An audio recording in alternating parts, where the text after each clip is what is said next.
Hello friends, welcome back to Surabhi की पाठशाला। आज के इस वीडियो में हम पढ़ने वाले हैं what is E business and what is the scope of E business.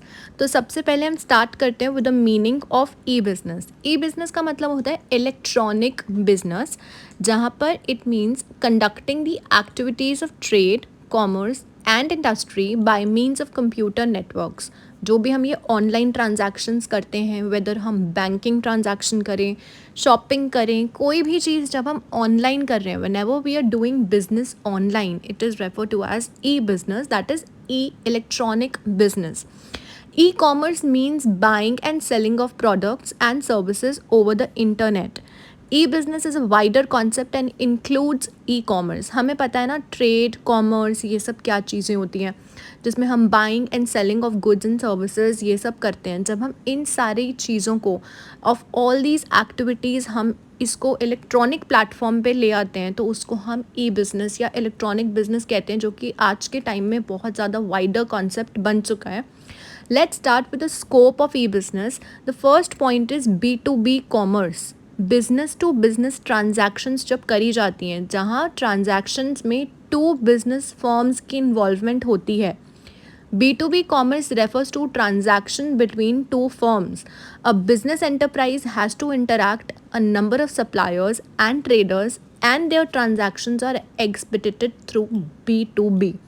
तो जहाँ पर हम अपने ही बिजनेस फर्म से, सप्लायर से, पार्टनर से ये सब बातें, कुछ भी ट्रांजैक्शन कर रहे हैं ऑनलाइन, उसको बोलते हैं B2B commerce. Next point is B2C commerce. जितनी भी हम ऑनलाइन शॉपिंग करते हैं, सामने वाली यूनिट बिजनेस यूनिट है और हम एज अ कस्टमर्स हैं. जब हम B2C कर रहे हैं, बिजनेस टू कस्टमर ट्रांजैक्शन को हम B2C कॉमर्स कहते हैं. सबसे easiest scope of E business का है B2C कॉमर्स, जो हम अपनी डेली लाइफ में काफ़ी ज़्यादा करते हैं. Next and third point is intra-B commerce. Intra-B commerce refers to electronic transactions between two persons or departments within a business enterprise. It facilitates effective supervision and management. देखो, कोई भी एक ऑर्गेनाइजेशन है, कोई भी फर्म है और वो काफ़ी हायर लेवल पर है.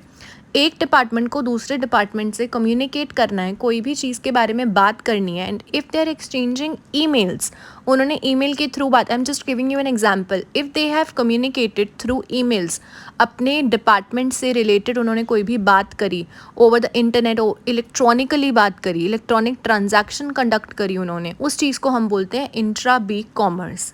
ये फैसिलिटेट करता है effective supervision and management. Effective management भी होती है इसके थ्रू, क्योंकि हम क्विक और टाइमली चीज़ कर लेते हैं. Last point is C2C commerce, customer to customer commerce. इसमें क्या होता है, इलेक्ट्रॉनिक ट्रांजैक्शंस हो रही हैं और जो दो यूनिट हैं या दो पार्टीज़ हैं जो इलेक्ट्रॉनिक ट्रांजैक्शन कर रही हैं, वो हैं दोनों ही कस्टमर. यहाँ पर कोई भी बिजनेस यूनिट नहीं है. मतलब किसी कस्टमर को अपनी कोई चीज़ सेल करनी है और वो दूसरे कस्टमर को ही दे रहा है, तो वन टाइम ट्रांजैक्शन हो गई ये. This is C2C commerce. I hope with this video आपको ये टॉपिक क्लियर हो गया होगा. Please subscribe to my channel and like this video, share it with your friends. Thank you.